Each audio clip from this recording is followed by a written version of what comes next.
Nerdrotic.com. Welcome back to the Nerdrotic podcast. My name is Gary Buechler. I am live in San Francisco, California, and I come to you from Nerdrotic.com. And I am with my good friend Dennis Bithoulkas in San Diego, California. What is up, Dennis? Nothing much. We are here doing our flagship podcast. This is the main mom on the mothership. This is episode 103. We've actually done about 260 of these, but we've only numbered the flagship, which dates back to early January of 2014. And what we do here is if you're just watching our YouTube recaps, this is our salty podcast where we run down the latest news and then we kind of break down a main topic at the end of the podcast. Tonight, our main topic will be Netflix and Disney. But we start out, as we always do, with deaths. What do we have, Dennis? Well, Sam Shepard has left us at 73 years of age. If you're saying, who is Sam Shepard? Did you ever see The Right Stuff? He was one who played John Glenn and did a very good job of it. He's also been a very accomplished playwright, director, and actor. He's acted in other material as well. Very, very prolific in the Hollywood industry. So really kind of sad to see him go. Yeah, he's really big with the baby boomers, hippies. Mm-hmm. I only know him. I'm not a big play watcher. My play viewing goes no further than like a stage version of Tommy or Rocky Horror Picture Show, but a lot of people I respect liked him, so sorry to see him go, and he did a great job in The Right Stuff. That is a great freaking movie. Yes, it is. We also had June Foray, who passed away at the age of 99, and June Foray is best known for doing the voice of Rocky from Rocky and Bullwinkle show. And for me, she always holds a special place in a Simpsons episode where Homer was voicing Poochie from the Itchy and Scratchy show. And she has a great line in there about how Warner Brothers screwed her over because she did the beep beep for the Roadrunner, but she only did one beep and they just looped it and they only paid her for the one beep. And just for one time? Just the one time. Oh my God. And that probably wasn't a joke at all. It probably wasn't. No. The guy, knowing how Hollywood rolls and what the news we're going to be getting into later. We're going to see how these despicable people work. She was the queen of voiceover. You and I attended a pretty funny voiceover panel, and she Comic-Con. Comic-Con, and she would have I'm sure everybody there, they all had a picture of her on their wall. And I gotta think, I love voiceover. I love that art form. It's especially when you see the people behind it, like the two guys doing the Morgan Freeman was so funny because they couldn't look further from Morgan Freeman. Yeah, and you came in before they did the Morgan Freeman off. The Morgan Freeman off. I'll try to find that on YouTube because just what I caught, they did some more of it later, was hilarious. Yeah. Man. Yeah. I'm actually working on a Morgan Freeman as an intro for this, and I'll break it out maybe later in the podcast. We'll see. Stay tuned. See if I'm feeling up to it. I was practicing it in the shower this morning. My wife was like, "What the fuck are you doing?" I'm Morgan Freeman. And she's like, "What are you saying in the shower?" And I kept saying, "I'm Morgan Freeman," over and over again because the echo's good in there. I'm laughing to it. I can't do it right now, but I'll do it later. I'll tell you what else I was practicing. It was never mind. So and if this is the first time you're watching our flagship podcast, it's just kind of turned into a thing that we started with death. It's not something we plan. It happens a lot. It happened in 2016. It was practically all of our podcasts was just listing off deaths. So not good at all. But let's speaking of death, let's get into some DC movie news. Oh man. Well, actually, let's start with the death part of that DC movie news, which we don't have on our list, which was the guy who's going to direct Suicide Squad 2 has left to direct Dwayne the Rock Johnson in the Jungle ride or something like that. The jungle ride from Disneyland. From Disneyland, yes. Yeah. So he actually jumped ship literally onto another boat. So how are they going to deal with the whole native cannibal situation in a politically correct way, Dennis? I'm surprised they still have that. I have no idea. Yeah. That part of the ride's going to go. Just funny story. That is every time I went to Disneyland, I grew up in Southern California, so I went to Disneyland like 3-4 times a year with my parents, and then almost every weekend when I was a teenager.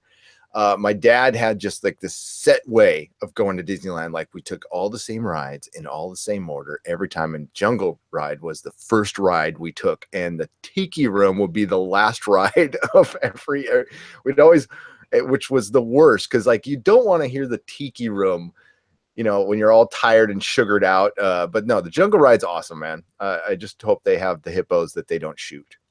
So, good stuff. Yeah, and it's just kind of funny that movie is cursed, the Suicide Squad too, because I mean they've tried everyone and their mother. They keep attaching a director to them or asking. I think they even asked Mel Gibson, and he was like, "No, thanks." Well, you know what? I think it's got to be WB's involvement because it actually could be their best movie. The trailer proved that if they would have given us what they showed us in the trailer, that would have been their Guardians of the Galaxy. It would have been off the hook, kind of a rock and roll fun movie. It even started out good, with the introductions and the fun graphics and stuff like that. It just, you could tell they rushed it. Mm-hmm. You could tell they didn't have a complete script. The first, the introduction, there's pieces of that movie that are brilliant, and pieces that are gigantic pieces of shit. But that could be their best franchise because it's the most fun. It's the most rock and roll. But yeah, it just doesn't sound like they're going to be able to do it because they don't have the right people now. Who are the right people to do that?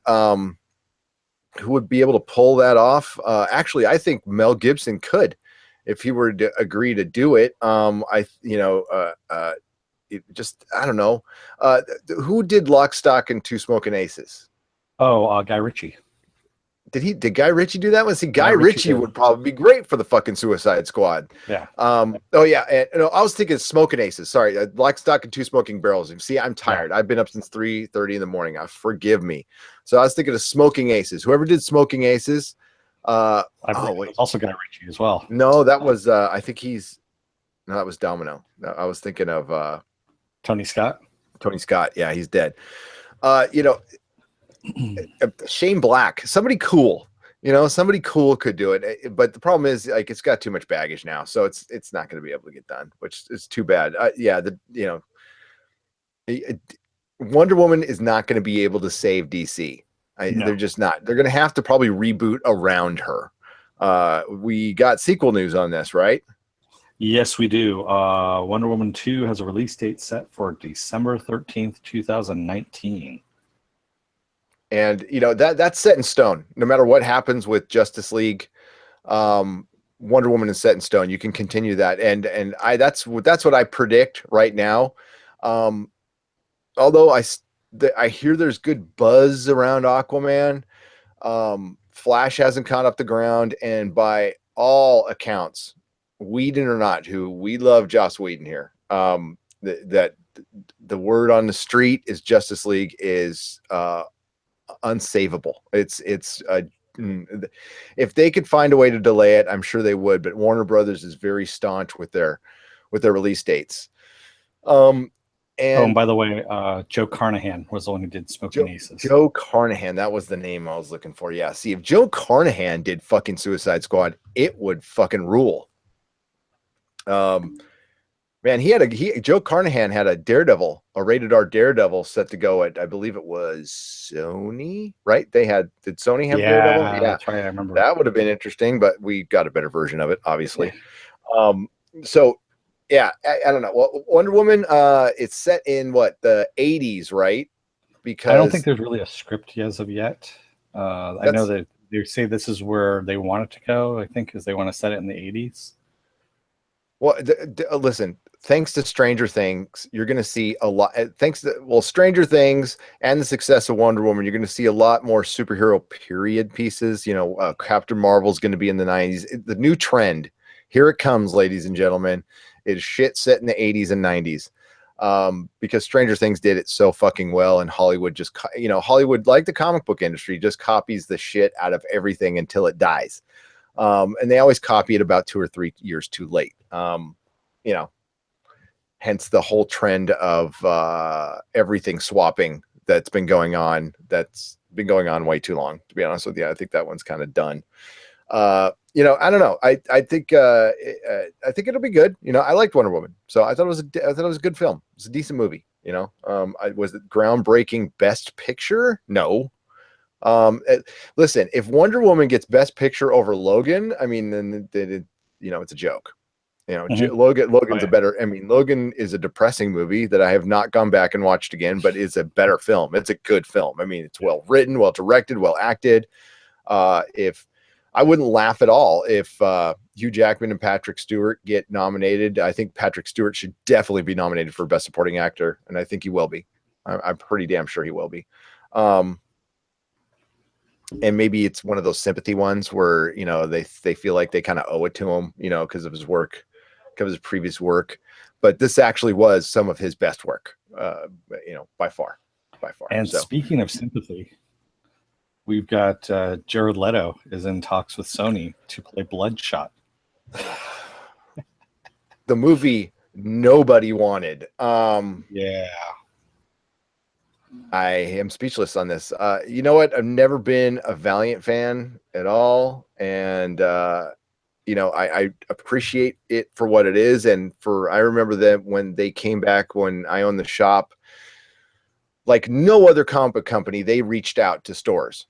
And so I appreciate them for that. I'm just not into their comic books, but they really did try. They were the nicest people in the world. So I wish them success. I don't think we were looking at that picture of him that he looks like Michael Jackson from the 1990s.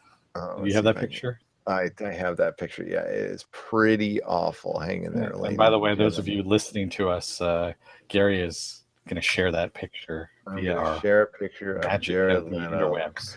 Yes. There we go. Yes. Oh my He's God, just missing that picture of Bubbles. Yeah, he looks like Willy Wonka and Michael Jackson had a kid. It's fucking terrible, dude. Oh, that just screams blood. And go look who it's at Sony, who I'm gonna rip into in a little bit. So yeah. Oh boy. So some good news. And during Halloween, Universal always has their Halloween Horror Nights, and they always have a theme. Excellent, by the way. Excellent. And for the last couple of years, it's been Walking Dead, so it's always been zombies. They decided to change it up a little bit this year, and they're going for their theme this year is Ash versus Evil Dead. So we will be doing a podcast. The thing is, Halloween is my anniversary. They do it for the entire month of October. Yeah. So we will be down there. I can say that right now with utter certainty that Melissa and I and Dennis will be down there. We'll be videoing from the event, and we'll probably have to podcast from a hotel room, but that's fine. Or we could podcast from a restaurant on the city walk or something like that. But guys, we will be fucking down there. That is just, I can't miss that. Hell no. Especially since they weren't at con. Maybe this is why they weren't at con. He was filming. I know that. And then he also had his book they tour. didn't have like anything at con, like a banner. Yeah. Maybe they wanted to put the money into this. This is actually smarter because you get a month worth of advertising for it. And you know what? That's great news for the fans of the show, because that means it's big enough to where it gets a damn park, the second biggest park in LA, to devote a month to it. So yeah. Ash isn't like hanging on the edge, man. We might get like 5, 6, 7 seasons of this, which is, I want to see Bruce Campbell like go full gray while we're watching this. I'm going to ask him why they weren't at Comic-Con, because he's doing a book signing here in San Diego in a couple of weeks. Is he doing one in San Francisco? He's got to yes, he will be. Yeah. I got to go. He's got a new book that's coming out. So I'm gonna ask him if I can sit on his lap. And then He will probably let you for I some want to. money. I want him to whisper "groovy baby" in my ear, and maybe give me a little tongue. Yeah. So that is awesome. Ash vs. Evil Dead recaps every week live right after the show, right here on the Nerdrotic channel, nerdrotic.com, iTunes, wherever you're listening, SoundCloud, Podomatic. For you SoundCloud listeners, we're back on SoundCloud, and please go to nerdrotic.com for all the older podcasts. Yeah, and then okay, we had another hack, dude. This is a This biggie. time it's HBO, yeah, and this one was worse than the Sony one we found out. It kind of meandered a little bit. They didn't let on how bad it was until about 2 weeks after it happened, and excuse me, it's really bad. I mean, we had full episodes of Ballers and Game of Thrones and a couple other shows. I think even an unreleased show. I can't remember what it was called now. That went out into the wild. They're out there on Reddit and other places, and lots of emails, lots of financial reports, lots of personal information of HBO staff, which was pretty bad. I mean, can it get worse than racist emails about a former president? I don't think so. But yeah, losing a Game of Thrones episode, which you know what, it didn't affect the ratings, believe it or not. This okay. So HBO loves to play it both ways because they really love to trump up that they're the most downloaded show in the world. What they say, 90 million downloads, which is a bullshit number. That's the biggest bullshit number of all time, but right next to the Avatar all time. I still say they lied about those numbers. There's no way. I could go into my diatribe that I went to Avatar on its third week of release in Los Angeles, California on a Saturday in the middle of the day and sat in a theater by myself, but it was still raking in billions of dollars. Yeah, bullshit. 90 million is just now. 20 million, yeah. 90 million now. And I love Game of Thrones, and it didn't hurt their ratings. It was like they just had the highest rated show in their history, and this was before the episode leaked on a Tuesday beforehand. So yeah, it doesn't affect it. People who are going to watch it are going to watch it. Okay. Most of us folk who, like, if I'm going to go ahead and pay for my HBO now, and I'm older too, I'm patient. I can wait. I'll watch it on my HBO now that I paid for, you know. And I'm surprised another one hasn't dropped, which it could. We are recording on Thursday night, currently 8:33 Pacific time. Yeah, so I don't think. I'm pretty sure they only got the one. I don't think they got any more. Well, that was from India too. They said it was from India and it wasn't related. The hack actually is scripts and emails and financial information, and that's what you said. That's why it's worse, because I don't know how much Sony financial information was out there, but the HBO stuff and the emails are the worst. That's yeah. That's bad stuff. So internal documentation is really bad for a company. And this was for ransom, and you know, people love to side with the hackers, but you know, it's fucking stealing. It's bullshit, and they need to be better. You know, they need to hardwire. They need to go full Battlestar Galactica. You know, they maybe you start putting your shit on paper again. You know, because if this stuff keeps happening, you're going to have to do that because nothing is safe. Nothing is safe out there unless you completely hardwire and have everything enclosed in a building. Yep. Which you can't do these days. So, yeah. Well, what's the other big news, Dennis? So we just got 2 pictures that were released, both by Ryan Reynolds, for the Deadpool 2 movie. We've got Zazie Beetz as Domino and Josh Brolin as Cable. Yeah, these. Okay, so I am sharing these to the screen. Domino. Cable. Holy shit. Holy shit, does he look good? Well, yeah, he lost like 40 pounds from what it looks like. Well, he probably just put it all in muscle. He probably did some steroids.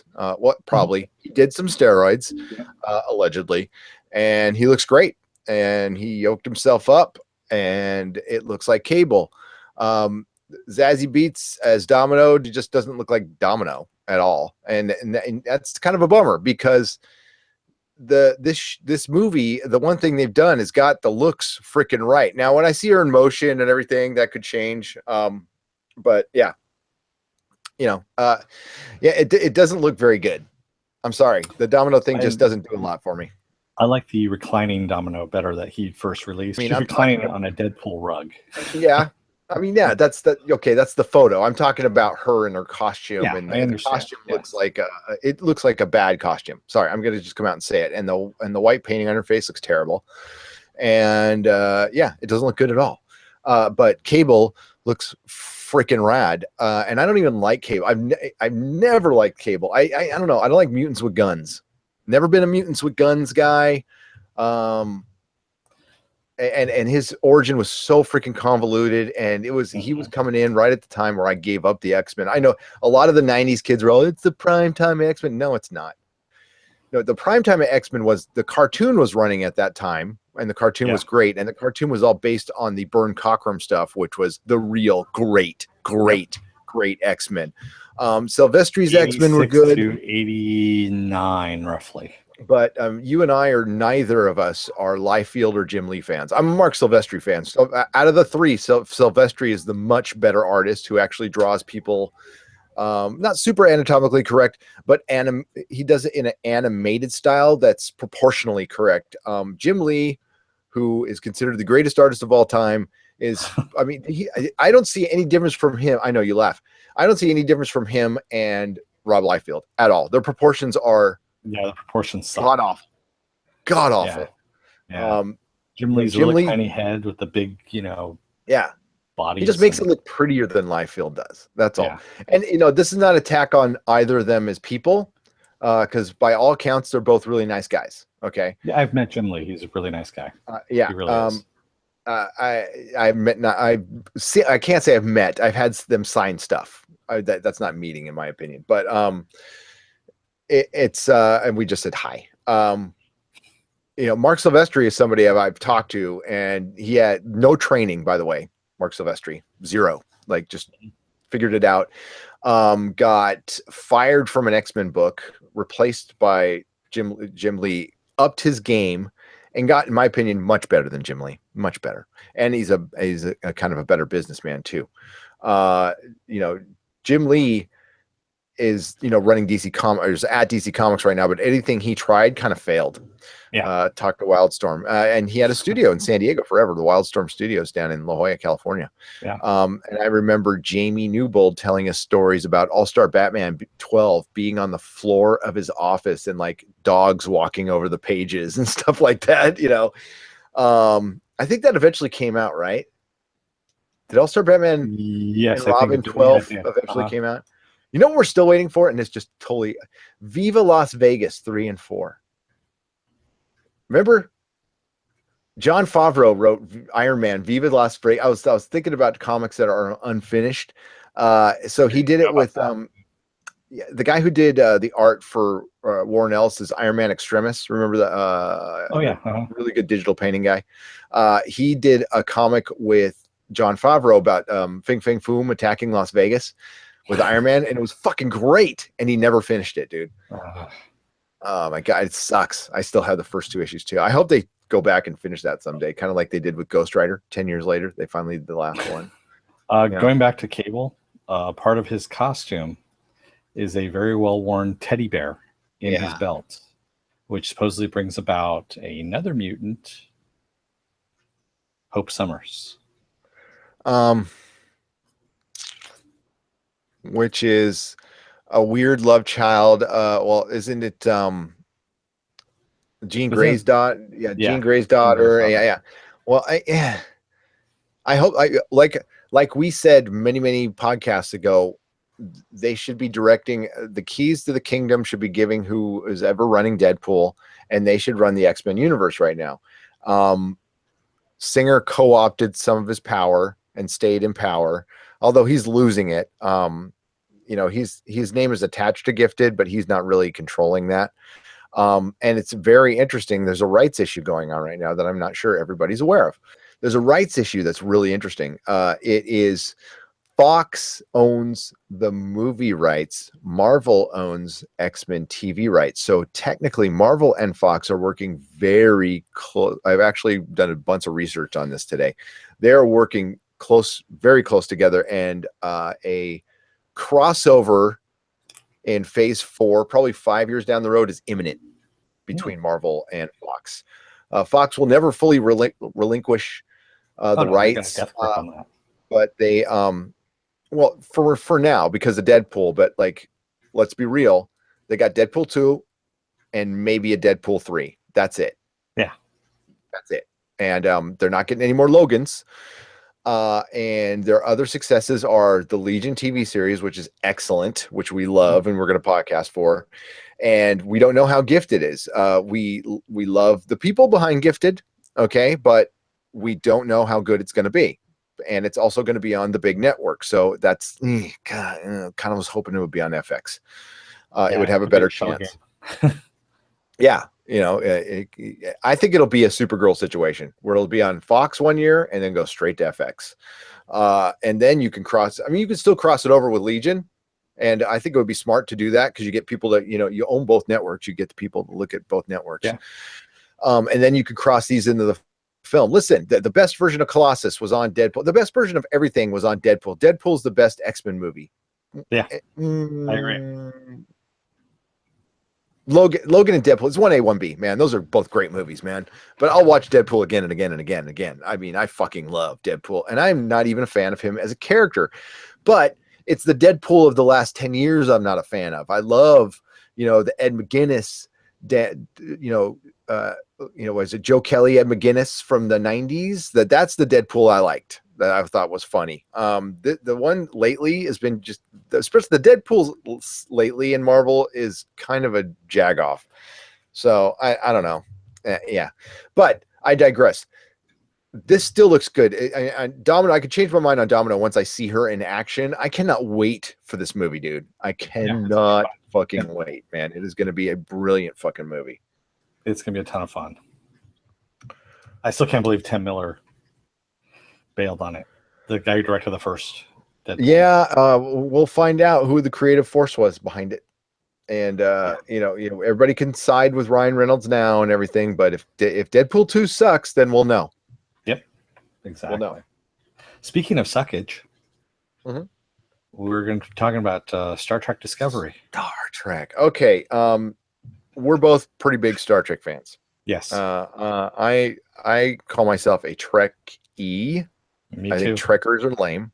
Trekkers are lame. I by think the way, Trekker is a next generation fan. And honestly, I mean, I like Deep Space Nine and some of Voyager, but it goes to crap. I honestly did not watch a single episode of Enterprise. Oh, I watched the first one, and that was it. Didn't watch any of them. It bored me. And that's what it got more boring as it went on, because it got more static, because it lost what it was, which was adventurous and swashbuckling. And that's what Manny Cotto brought in back in season 3. He came into Enterprise and actually brought that back, and then they wrested control from him at the last 2 episodes and turned it to shit. Whatever they turned it back into that stagnant, kind of semi-socialist, techno-babble, utopian, which, like, you're supposed to have the utopian feel with Star Trek, but they kind of took that way too fucking far, okay? Because if you go back to the original series, that's why they didn't have the Federation in it. That's why I hated that it was bogged down with being too close to the Federation. They were one ship in the middle of fucking nowhere and getting like bizarro land. And Star Trek forgot how to be bizarre. You know what I mean? I think that's where Seth MacFarlane's Orville is going to pick up, because I was actually just reading an interview with him where he says, everything's post-apocalyptic now. There's no hope, kind of like you had with the old Star Trek. And he goes, that's what he's doing with Orville, is he's bringing it in and also bringing comedy to it as well. But still, he says, I want something a little more lighthearted, a little more hopeful for the future than all this bleakness we've been seeing. And I think he actually might be bringing in a more Star Trek show than Star Trek Discovery, to tell you the truth. That's what a lot of people are saying, but I feel very burned by A Million Ways to Die in the West because that was a Yeah, piece of shit. that was horrible. That I was a agree. piece of shit, and I That don't, was a I shitty don't, movie. I, Yes. and I fucking loved him in Hellboy 2. God damn, I loved him in Hellboy 2. Um, I almost want to watch Hellboy 2. I've been just feeling Hellboy lately, man. I fucking love both those movies. He was in And Hellboy 2. Seth yeah, MacFarlane. well, yeah, yeah. Oh, that's right. That's right. He He was was the the voice of, Johan. yeah. Yes. So back to Star Trek. Okay. So there's the rumor of Nicholas Meyer. It's now confirmed. Nicholas Meyer is doing a sequel slash prequel. And we're gonna have, and I believe it's only one season. There's only gonna be one season. They're not gonna do multiple Limited seasons TV of this. series. Limited TV series of Khan's time on SETI Alpha 5. SETI Alpha 5. Which is fantastic. It's wonderful. I love it. But, and here comes my but, Star Trek Discovery is dead in the water before it even fucking comes out.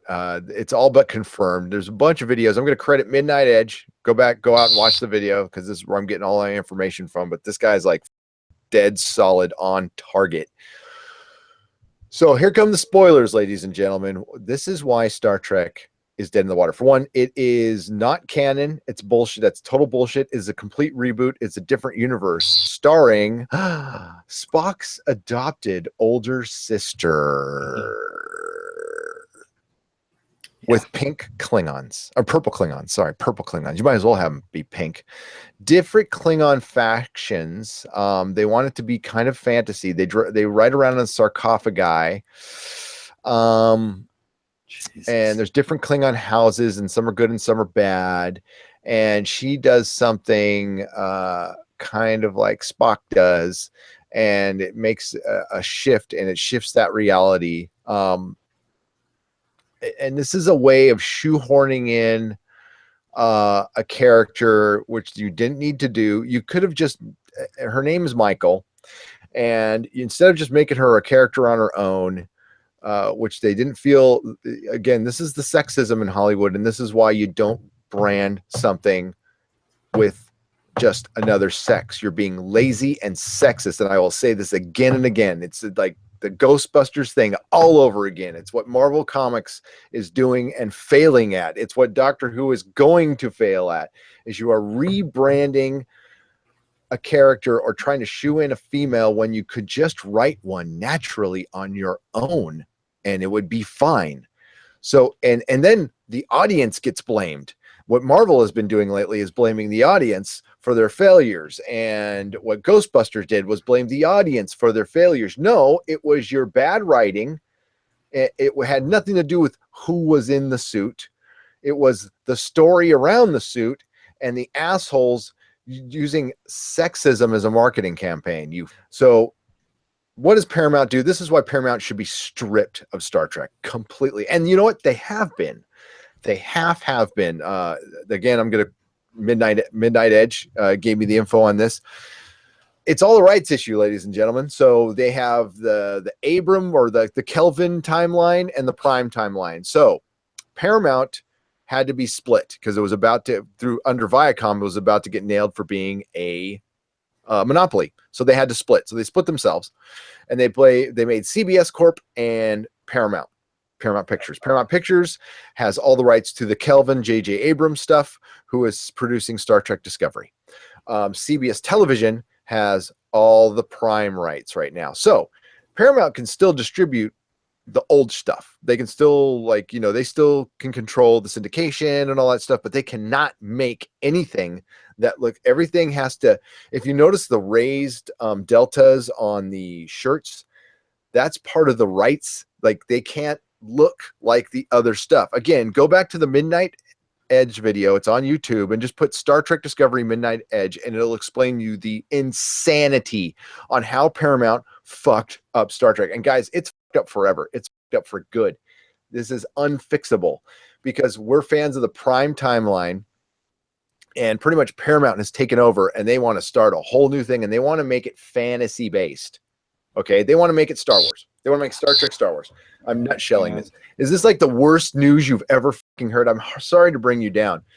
So, I mean, it's great that we're getting Nicholas Meyer to do this timeline, and this is going to be part of a CBS thing. Okay, Netflix is pissed because they were helping distribute this Star Trek Discovery, and now after the delays they put through, they're finding out that's pretty much only going to be one season, and they paid for most of this. So Paramount fucked them over, and not the first time some Paramount's people. Paramount's like bad. It's not a good company. Actually, there's two movie companies right now that are just sucking ass, and it's Sony and Paramount, and they might not be around much longer because of it.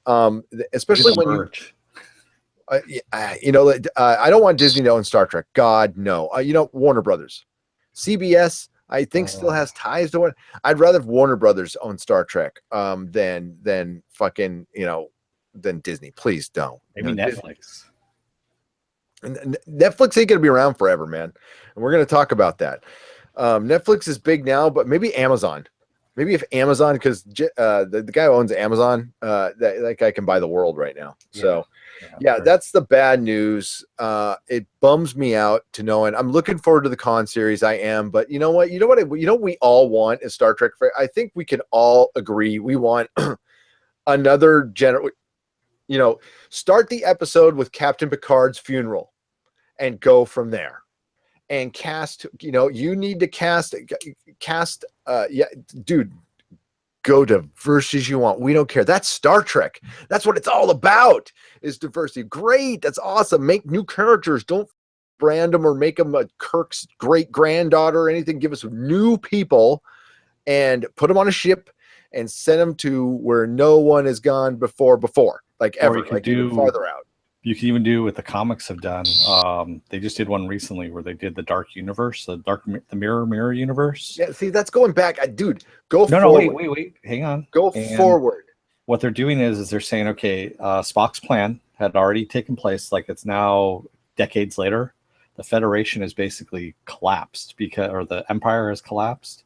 And now all their outposts are all separated. And so now everyone's on their own, pretty much. And make it that way. You have a ship that's out there that is, by themselves, essentially, and they have to take care of themselves, almost kind of like Firefly in a way, but with Star Trek kind of stuff. Yeah, well, like on your own somewhere. Go to another dimension. Go through a black hole. Do something. Well, they did that with Voyager. Okay, yeah, they did. Voyager's been done, but I mean, like, I want you to have contact with the Federation, but just go back to your roots of. And you know what? I would take away the rule of no Starfleet officer will be in conflict with another Starfleet officer. I think you can't do that anymore. I think that is something you might have to change. But especially if you're on one ship alone. But that being said, there's an easy formula out there to make a great Star Trek, and they just keep dancing around it. And I don't understand why. I don't know what this prequel shit. For Christ's sake, I'm so over fucking prequels. I am so done. I don't care where anything came from anymore. I don't want to know. I just want a good story, and you can tell me where it came from within the story, and I don't need to see everything. Oh, come on, you're not going to be first in line for young Han Solo or young. No, I will not. I will not go to that movie, and nor will we talk about it. At all. I mean, it is actually a moratorium on this website. I'm pretty done with Star Wars, and I'm really fucking done with Han Solo because he's dead and he went out like a punk. So punk bitch, actually. Yeah, straight up. Deadbeat dad. On the other things. Yeah, just ruin the character forever. And if you don't believe me, well, talk to me in 5 years. So on to some good news. Yeah. Hartley Sawyer has been cast as Ralph Dibny, the elongated man, for Flash season 4. And this, you know why this is good news, nerds? And I don't mean that gender specific. This is just nerds. Crisis. And we can, it'd be fun, especially since they've got, God, so many people know who they are. Identity Crisis would be a good lead in to, and then go to Crisis. But yeah, this is a dark story, ladies and gentlemen. Yes. But I think it is time. I think they can actually do this on Flash. You're late enough in the seasons. It's mainly the most of the people who watch Flash are Tumblr nerds. You know, I mean, let's be real. That's the large portion of their audience. It's not really. Actually, I'm finding out more and more, Dennis, that actual comic fans don't like the show very much.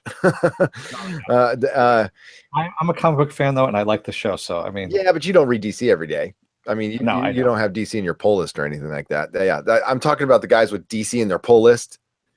Which I like the show. I like the show too, and I read DC. It's not like I got a major pull list for DC anymore. That could change. That's actually going to change very soon. But I'm actually going to have a huge pull list for DC. But yeah, that one I don't get. I'm going to have to research more on that and find out why. But it is mainly like the Tumblr crowd who likes that, which is fine. You know, we like the Tumblr crowd too. Although I'm never been on Tumblr because I don't communicate with GIFs. So that's good. I hope to God we get, because well, they were teasing Crisis, right?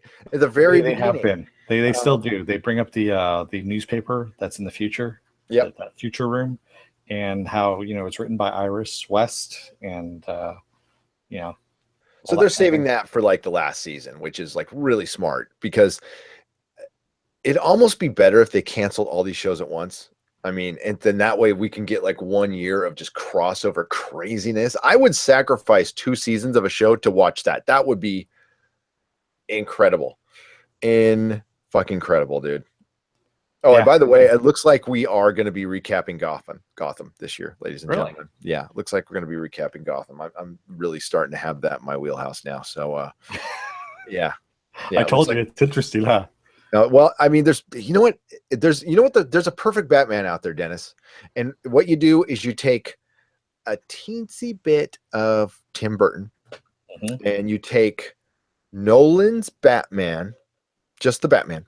And then you take all the villains from Gotham and Jim Gordon, and you mix them, and then you have Batman the Animated Series. You have Paul Dini come write your movie. And you know what? I know everybody's in love with this Wonder Kid. By the way, who's the guy who did Planet of the Apes? Matt Reeves. Matt Reeves. Okay, for one, he sounds like he's 16. That guy's my age. Did he ever finish with puberty, or he just kind of got stuck there? Sorry, but he's I was listening to a podcast. I'm like, I feel like I'm listening to a 12-year-old boy here. No offense, but not a man. And the Planet of the Apes movies, I didn't see the last one. The first 2, they're good. They're really good. They're not great. I mean, they're really super average movies to me. And I think they play to a certain crowd. They play to hardcore nerds, male nerds. So I just don't want another Nolan Batman, which is I'm afraid I'm going to get what we need. And hopefully I'm wrong on this. And I think Affleck was actually going to do this, is we need a bit of a fantasy like Batman. We have gone, I mean, this is like probably the 103rd time we've said this. Dennis and I are huge fans of the animated series and Batman Beyond. Okay. That's Batman perfection. Perfection. Okay. That is the comics personified. Everything from it's Danny O'Neill, it's Neil Adams, it's the Fleischman cartoons, it's Bob Kane, Bill Finger. I mean, it's everything perfected, even with a little bit of fucking Adam West in there. Okay, it's just everything great about Batman. Yeah, dude, for Christ's sake. You want to make a good bet? Well, nobody, you know what they don't do in Hollywood, and I'm going to say it again, Dennis, is they talk to the creators, they talk to the writers and the artists, and they go out and they'll get cosplayers to be editors, Marvel, but they don't go to fucking comic shops and listen to retailers. And I don't even need to argue this. The best people at marketing comic books and superhero properties are most comic book retailers. Okay, because they do it for love, not for money.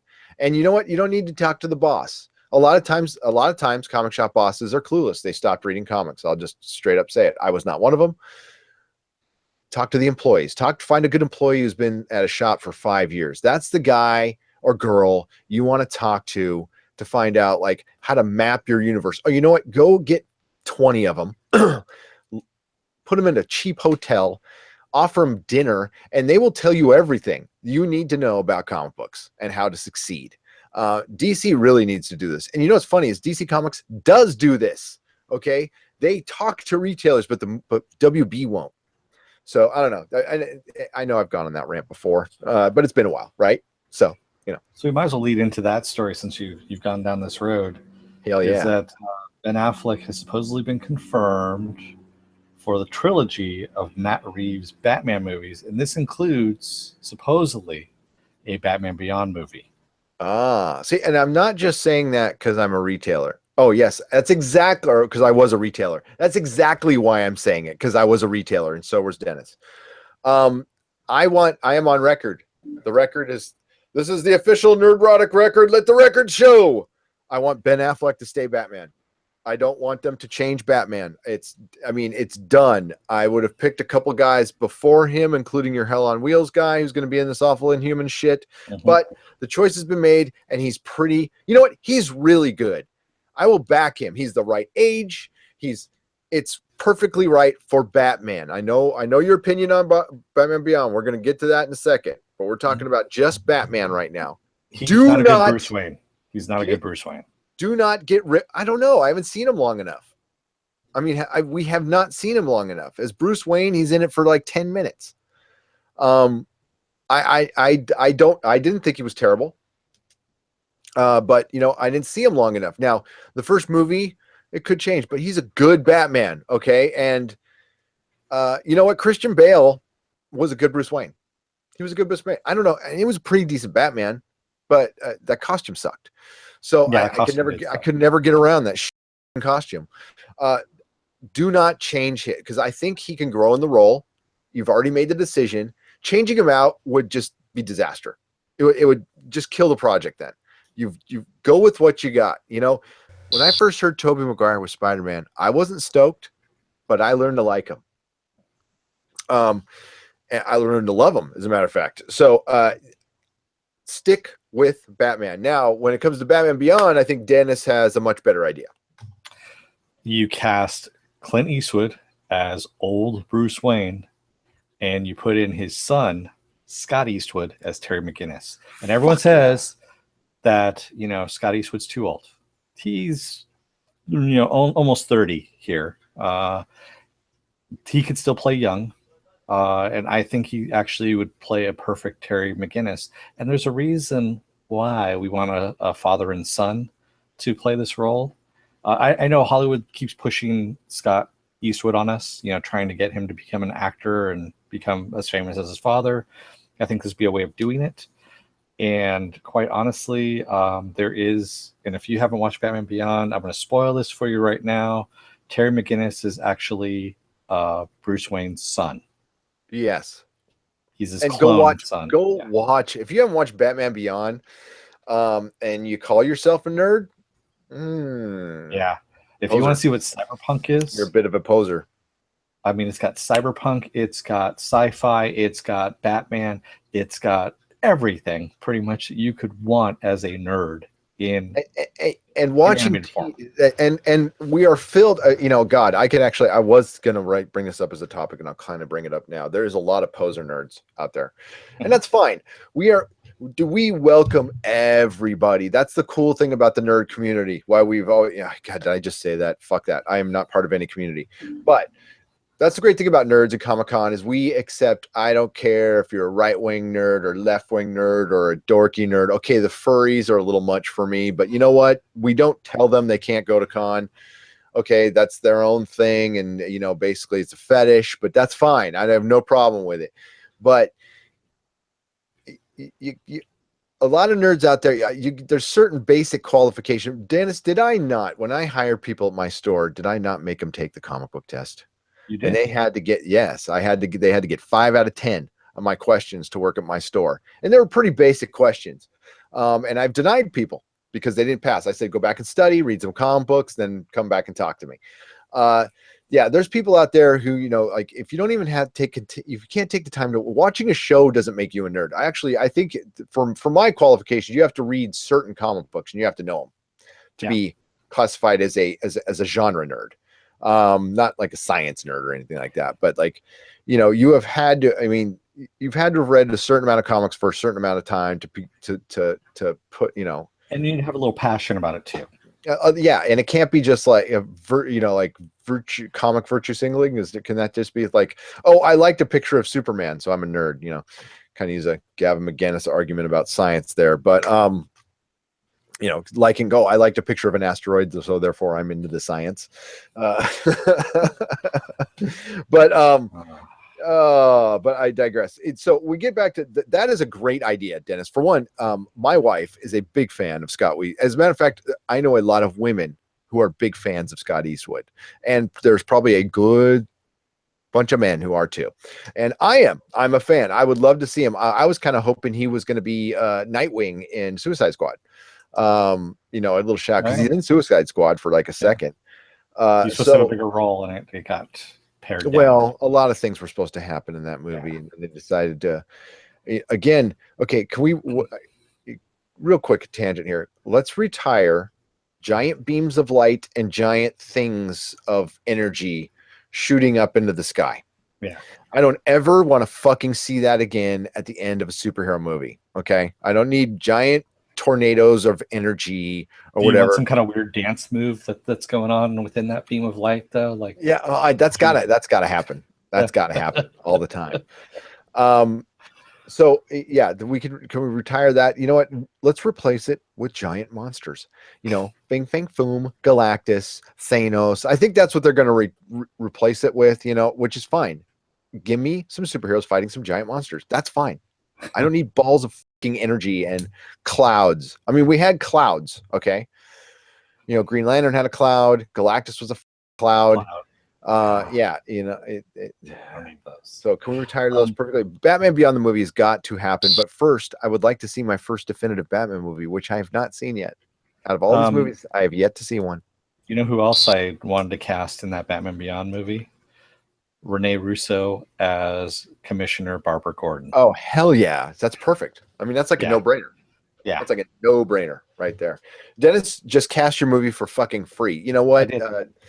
PayPal the man. Well, once he gets a fucking PayPal going, PayPal the man $5. Yeah. My account's locked. I'm sorry. I'm gonna open another one, Dennis. Oh God. Oh my God. Okay, so let's stay on DC a little bit here because we got. Oh no, we already passed that. We have one more DC. Yes, we do. Legends of Tomorrow wants Matt Ryan as Constantine. Yes, we are huge Constantine fans here. Huge Matt Ryan fans. Yes. He's made for the role. I would, you know, if they can't do that, I would love for somebody, especially with, I would call the success of Preacher. I would like them to rip him to make and call it Hellblazer. Yeah. Okay. And go full on Hellblazer, like get real, you know? And then like you could sneak in the Swamp Thing and do all kinds of shit. And you know what? That would be really good on CBS Access piece of shit. You want to get Access piece of shit going? And I would pay fucking $10 to see a Hellblazer series with the fucking Swamp Thing in it and Mr. E and fucking maybe we bring in some of the Endless, Dr. fucking Fate, Zatanna. Death, you know, Zatanna. Oh, dude. Yeah. Can you imagine Zatanna? That's the best DC shit. Paul Dini series that he did for DC. If they have 12 episodes right there. Yeah. I mean, easy. Yeah. And it takes place in San Francisco, 415. All right. Yeah, that's okay. So then we're gonna go down to we're gonna go to actually Hellboy, the Hellboy reboot. Yes. Oh my God. We've got two casting news, two huge casting news. One is Ian McShane is going to be Professor Brutenholm, which is awesome news. Yep. Love Ian McShane. And Mila Jovovich is going to be playing the Blood Queen herself. That's awesome. Yeah. So do you think they're going to make this kind of a loose sequel that they just recast people? No. So they're going to reboot. It's a full reboot. So we're going to get Abe Sapien. So do you think we'll get David Hyde Pierce back as... They're going to go completely different because... Doug Jones? I don't even know if they're going to go that route, to tell you the truth, because remember the Abe Sapien they did in the Hellboy movies already wasn't the true Abe Sapien. He could breathe air, and he can also breathe underwater in the comics. Yep. In the movie, he needed that water thing because he could only breathe water. Okay, well, that's a pretty... And no, he also was like a accomplished martial artist. He was actually pretty strong too, and they made him fairly weak. So get like a Ray Park or something like that. What the fuck was that, man? What? You still with me? Yeah, I'm still here. One of my page went out. Hang on, that was weird. Yeah, you can get a martial artist in there. I don't. No one's coming up. You know what? It'd be kind of a weird one, but Tony Jaa from Thailand, who is in.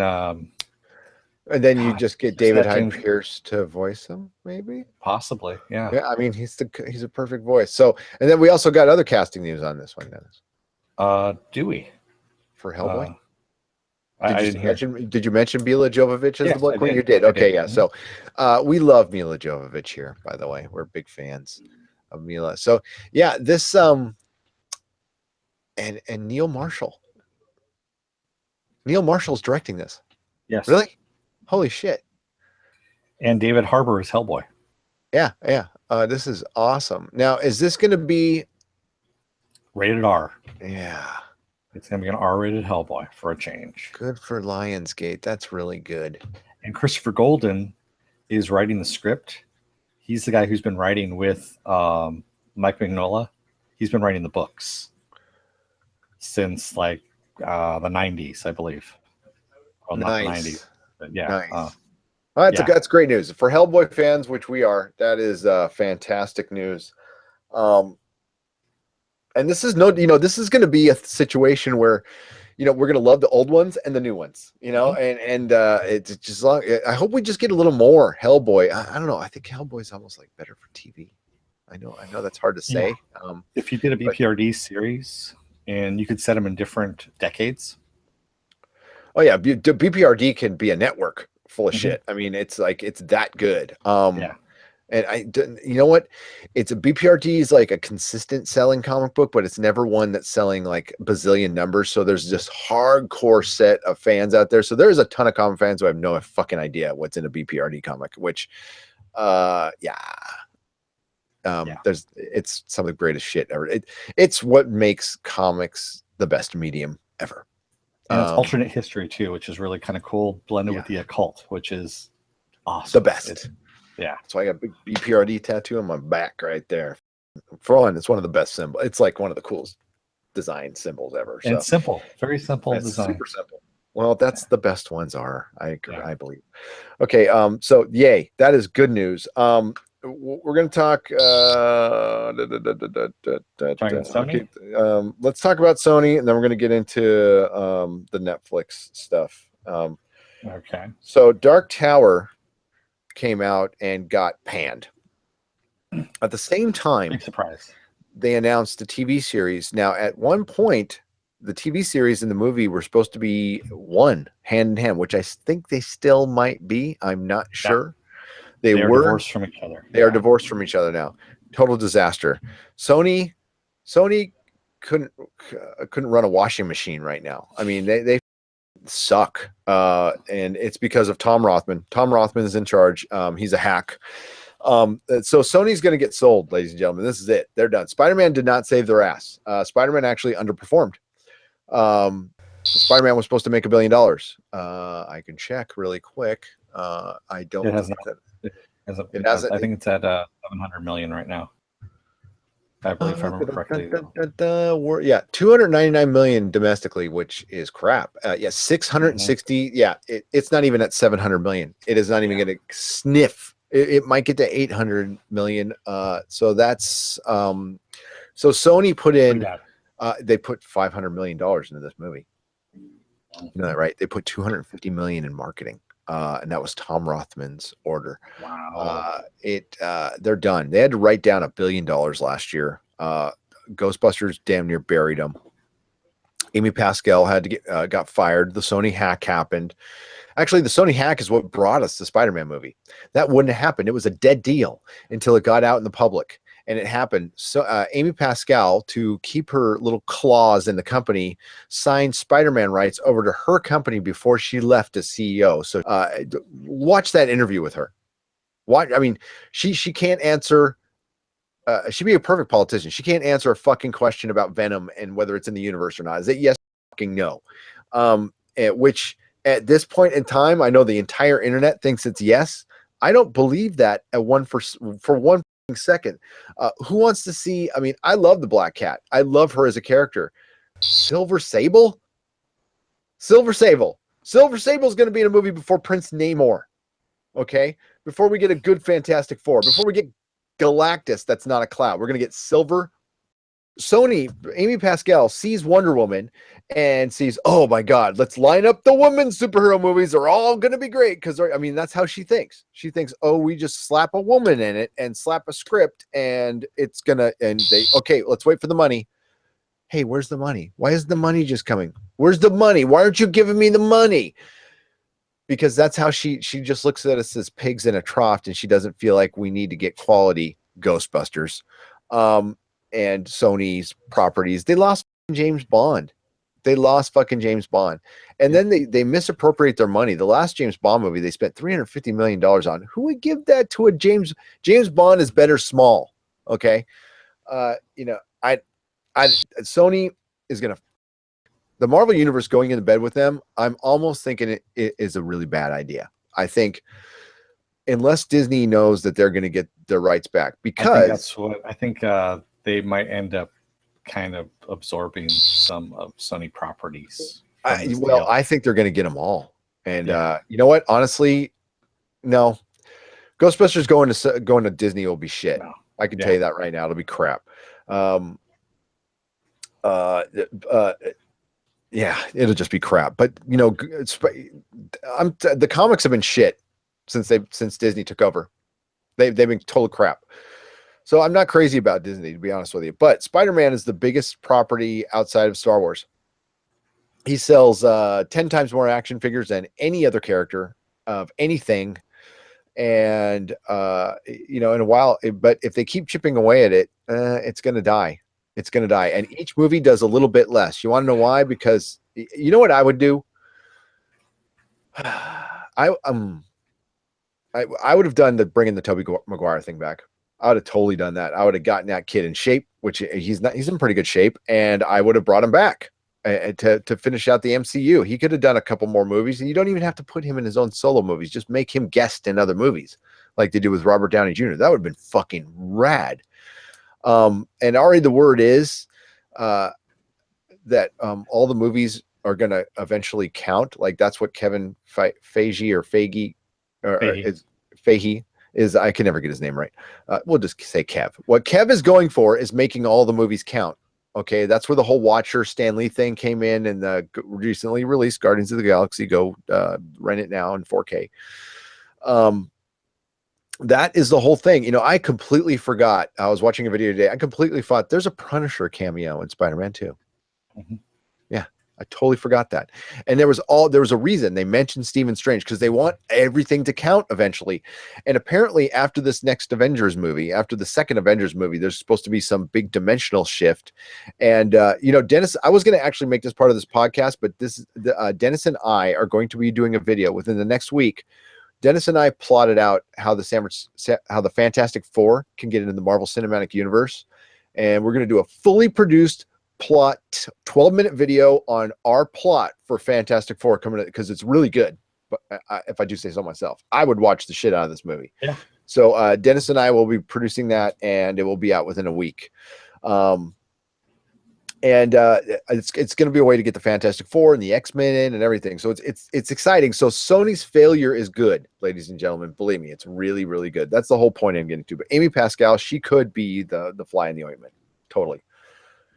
Don't like her at all. But I'm obviously sexist because women can't do anything bad. And yeah, whatever. I'm sorry. Women are people. They can be idiots just as much as guys. Okay. Straight up. It's and we could just be idiots at times. She might be a perfectly nice person, but I'm talking about, you know, how she's marketed movies, and it was really insulting how she marketed Ghostbusters, and I blame it all on her and the director, which is sad because I loved Ghostbusters. I did. I wouldn't call it a big franchise. You know, good luck doing something. You know, you'll find out. It's like Han Solo. Han Solo is not a label that you can just put on anybody. It's Harrison Ford. Yep.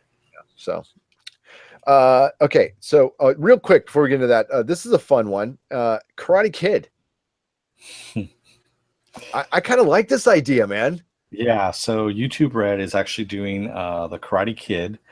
They're going to do it as a I can't remember if it's a movie or a series, and it's supposed to take place 30 years later after the tournament. And William Zabka, who played Johnny, is down on his luck a little bit. He comes back, and in order to kind of get some money going and all this stuff, he reopens Cobra Kai. And actually, the series, it's actually a series. It's going to be called Cobra Kai. And Danny Ralph Macchio is actually going to be in it as well. And he is going to be doing fairly okay. And basically, these two are going to meet again in this universe of Cobra Kai. I like it as well. I'm actually kind of jazzed about it. Are they going to do karate, or is it just going to be them talking in rooms, watching a bunch of other kids doing karate? I don't know. They could be taking over the mentor roles, you know? But yeah, but I still want them to do karate. You know, they can go out and get in shape. You know, this is TV. You got stunt men. Go out and do some fucking karate. You know, I don't want to actually. I hope they kind of team up, you know, and find some other bad guy or something like that. Isn't Ralph Macchio pushing like 60 or something like that now? No, he's my age. I'm joking because remember. Yeah. Yeah, whatever. Let's hear it for the 50-year-old guys out there. So that's a cool idea. And we also got another one coming because this is not going to end, ladies and gentlemen. We got Knight Riders fucking coming back. And I fucking love that idea. I'm going to watch the shit out of that. Well, not just Knight Rider. We also have Miami Vice and the Monsters as well. This is all NBC, by the way. So NBC is rebooting everything from the 80s and beyond. Well, the Monsters aren't from the they're from the 60s. They're from the 60s. And yeah. So Knight Rider, Hasselhoff said in a Twitter tweet that bring back Simon and Simon. Fucking Magnum PI. Bring back Manimal. Motherfucking Manimal. Manimal. Cop Rock. That's Cop Rock, dude. Oh my god. Oh my god. Yeah, you kids don't know what we're talking about. Just look it up on Google. Yeah. You don't want to know what we're talking about. is Not the everything. shit. Dude, the 80s fucking sucked. Okay. They were not great. They weren't all grid labels with fucking, and everything wasn't Donkey Kong. It was, you had to rely on somebody to be on fucking time. You couldn't contact them all the time. We had 4 channels of fucking shit to choose from, and yeah, everything was way slower. You would have fucking hated it, kids. Oh, dude, you know what they need to bring back? What NBC should be rebooting? The drugs were really good, though. I don't remember. That's what the voices told me. Max Headroom. Max Headroom is coming back? No, that's what they should be bringing back because NBC. George R. Martin just did a big thing at his theater at the Cocteau Theater and brought him, because George R. Martin wrote some of those episodes, and he did a rescreening of the episodes, and they brought what's his name back. That would Max Headroom. Actually, the TV series kind of sucked, but I like the TV series. Oh, it was boring. Oh, it was terrible. But I love the concept and the art of it, like him in the Art of Noise video. You know, that's rad. Okay. You want to see some quintessential 80s shit? YouTube, Art of Noise, Max Headroom. That's pretty much the early 80s, before 85. The 80s, yeah, see, the 80s weren't all like that early technical grid Atari cover shit. That was all like 81 to 84, to be honest with you. You know, the music from Stranger Things, that's all early 80s. The late 80s got like hair band and fucking speed metal, and that's rap, and that's when the hardcore rap started coming out. So it's actually a decade that it's the whole decade. It's actually like the 60s. The 60s were kind of mellow, and the first thing that went crazy hippie laterwards. That's what the 80s were. They got a little off the rails, man. Ending with Nirvana. So Actually, Nirvana was 91, but you know what I mean. So Netflix, some very interesting news at Netflix, and this is where we're going to end it. For one, Disney and Netflix have broken up. I don't know how this Disney affects. broke up with Netflix. Well, yes, they have broken up, but Disney did the dumping. Okay, that Disney still means they have broken up. Said it's not you, it's me. Yeah, we can still be. No, we're not even going to be friends. We're not even going to be friends. Actually, they're going to be frenemies.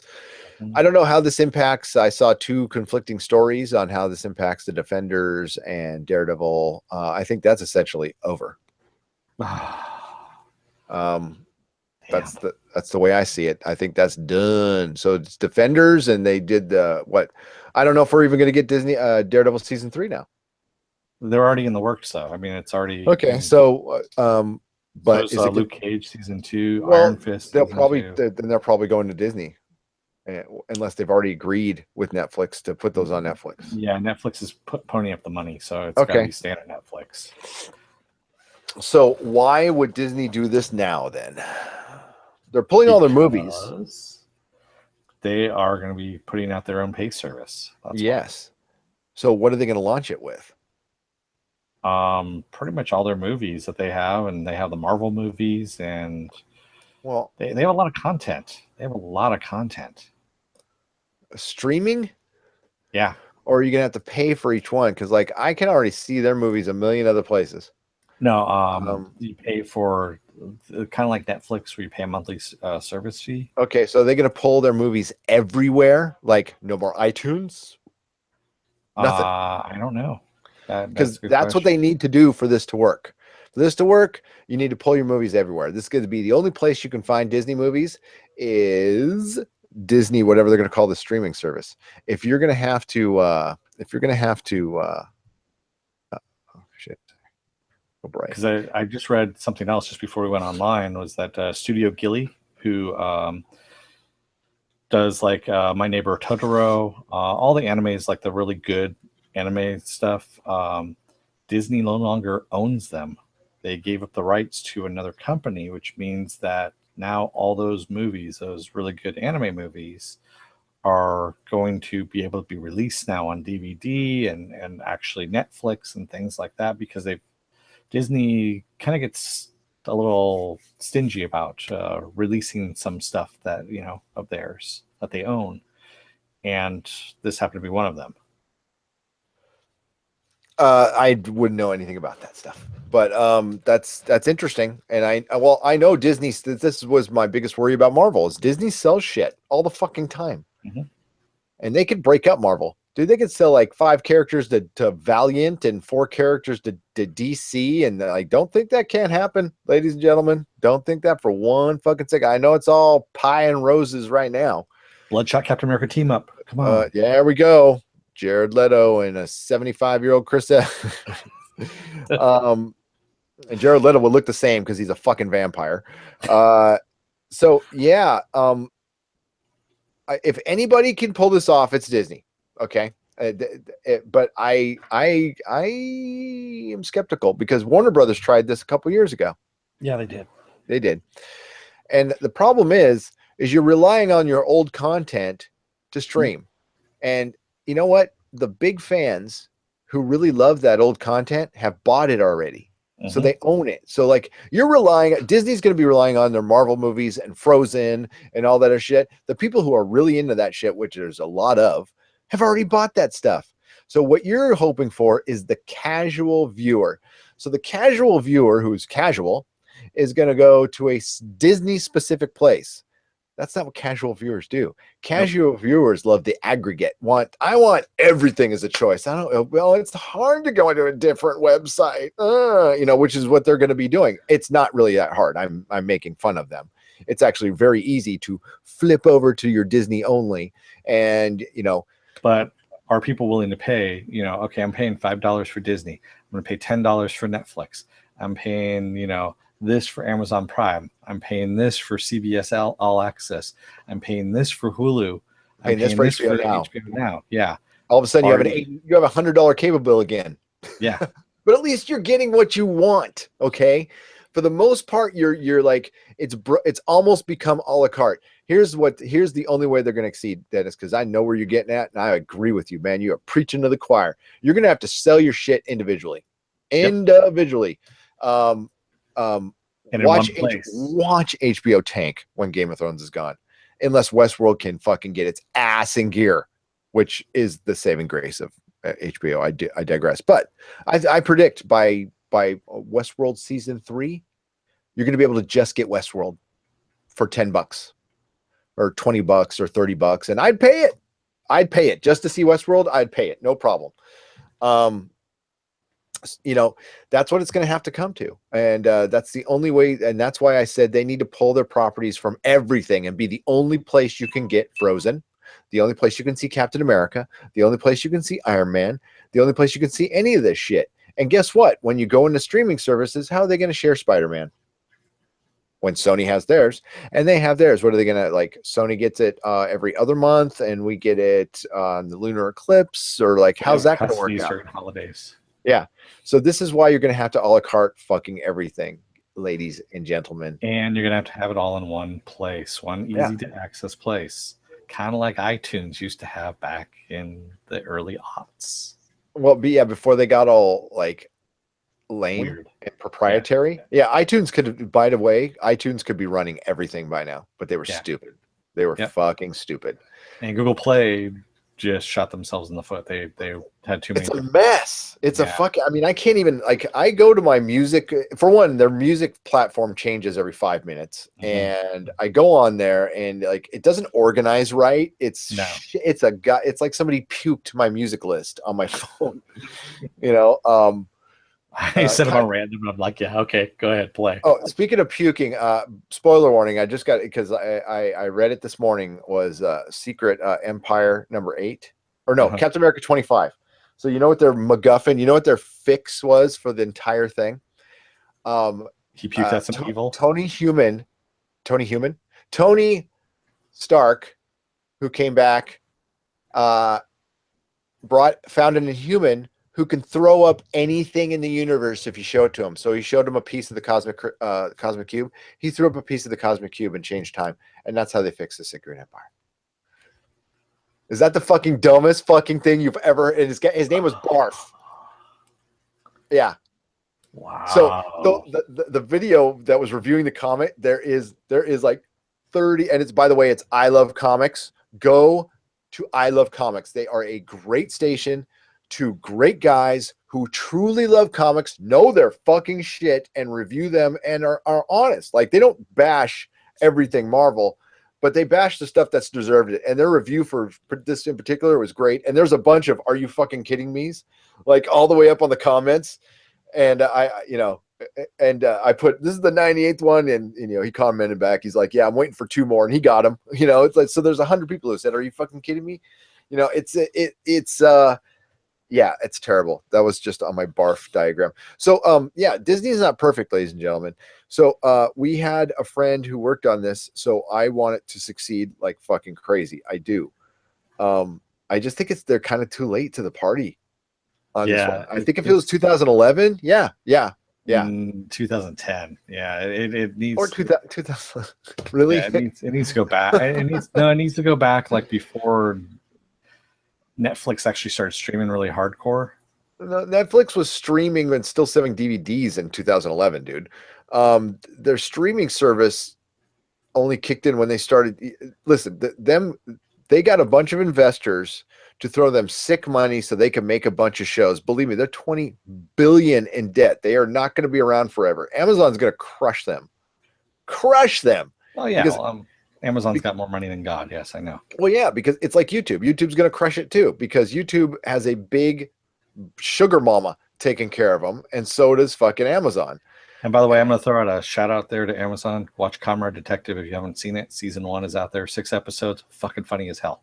That's all I'm going to say. And Amazon Prime has gotten a lot easier to navigate, by the way, and it's on PS4, and I actually prefer it to Netflix now. I watch more Amazon Prime now than I do Netflix, and that's saying something, because Netflix interfaces is still better.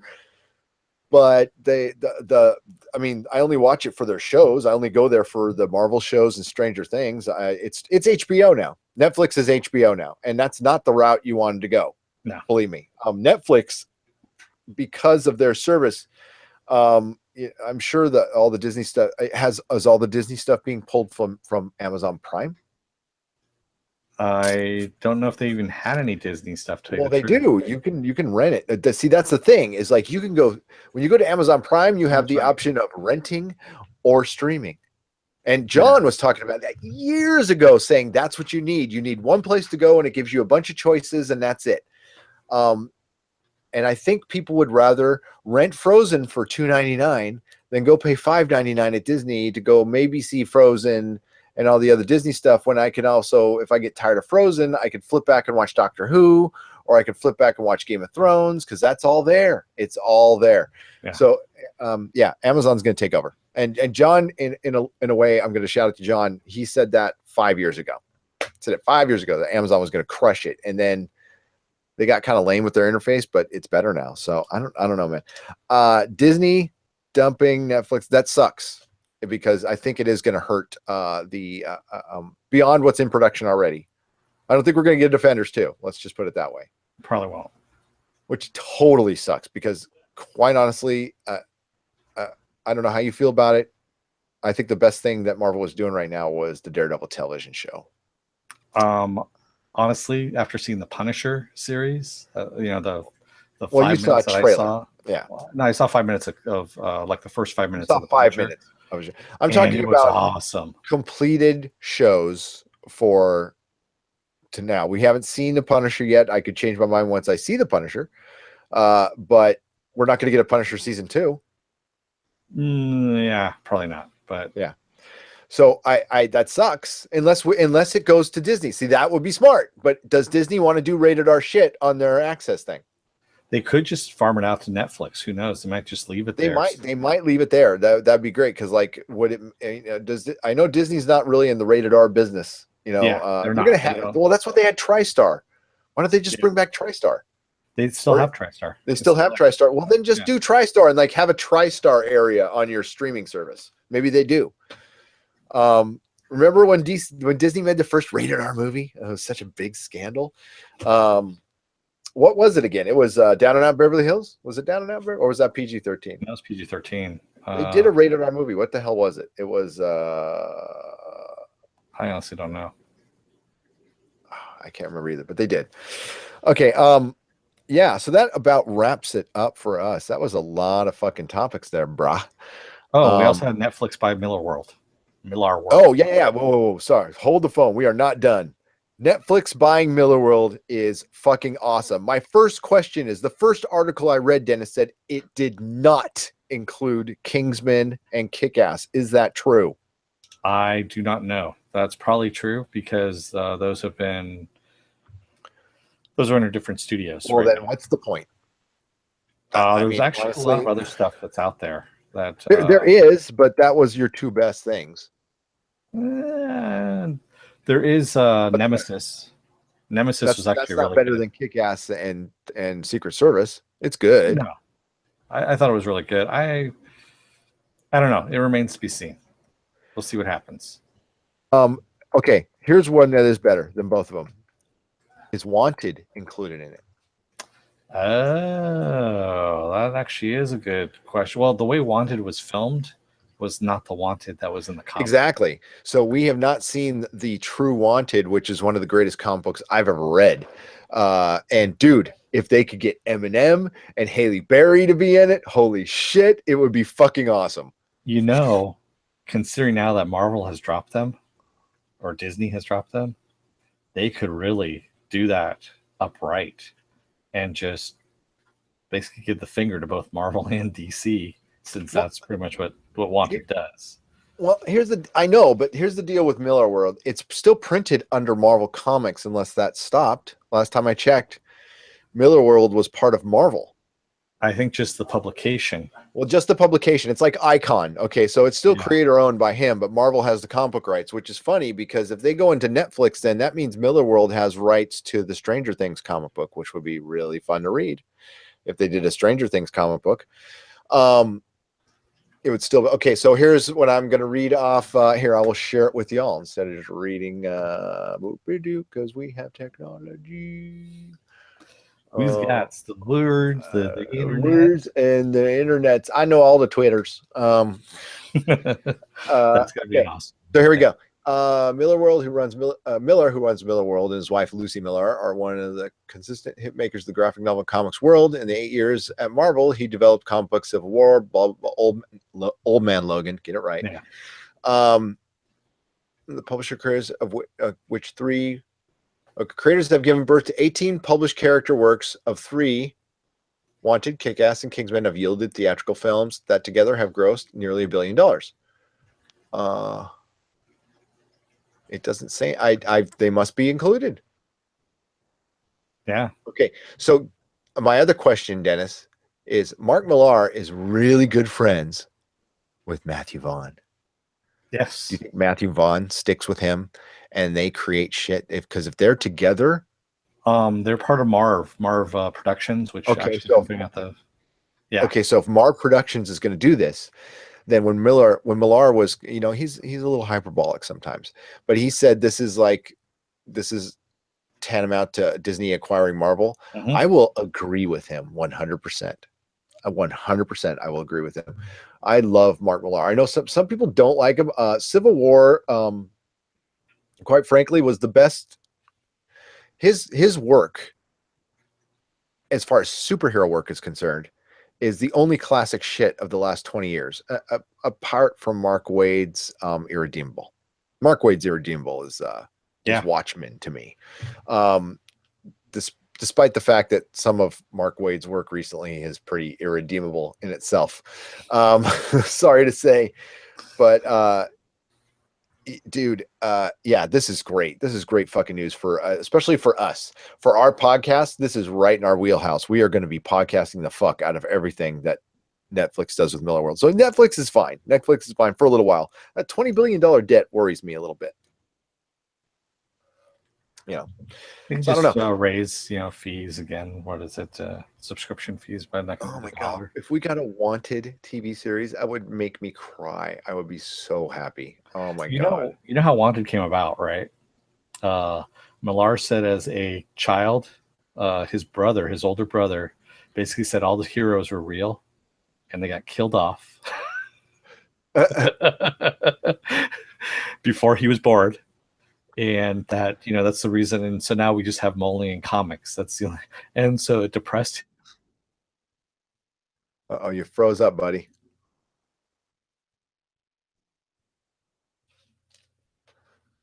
He's got a goddamn Surface Pro. Those fucking PCs freeze up all the time. So we will use this opportunity to say goodbye. So yeah, basically it depressed the shit out of him, and Millar wanted to. Are you back? I'm back. Am I back? There you go. Yeah, you froze up, man. You did too for a second there. Go on. What was I saying there? So yeah, he remembered that as a kid and actually wrote that story. That's what Wanted became. It's funny, and if you haven't read Wanted, grab the trade paperback. It's fucking hilarious. It's got one of the best bad guys ever, Shithead, and it's starring Halle Berry and Eminem. So yeah, and other people too. It's so fucking good. The art is fucking brilliant. The writing is brilliant. Yes, it's got J.D. Jones doing the art. It's just good shit. Good shit. Okay, yeah, we're going to go right now. So please go to nerdrotic.com. That's where all of our podcasts and videos end up at first. We are also on SoundCloud, Podomatic, iTunes for the audio versions. But the best place to go is just to nerdrotic.com. Just hit the post, and we got an embedded audio player there. But if you're on iTunes, please subscribe, comment. We do appreciate it. We are on YouTube. Our YouTube channel is called the Nerdrotic channel. Please subscribe. And right next to the subscribe button, there's a little bell. Hit that. It's really important that you hit that because you're not going to know about all of our videos. That gives you the notifications. We do 2 to 3 videos a week. That's going to up and count a little bit. We mainly do TV recaps. Once in a while, I put this podcast on the station. We are also on Facebook. Dennis runs our Facebook. That's where that's our news aggregate. That's where he does all of his work. It's facebook.com/the Nerdrotic podcast. We have Twitters. Dennis is at DeForce. Mine is at Nerdrotics. John Reed is at John Reed 16, and Melissa Wagner is at Agent Bossy Boots. Dennis, anything else? Don't let the door hit your ass on the way out, America. And may the small folks sing songs of your greatness. Wow, 103, baby, or 4. We're not sure. The number will be up there. Take it easy. Good night, everyone. Good night. Nerdrotic.com. Please subscribe.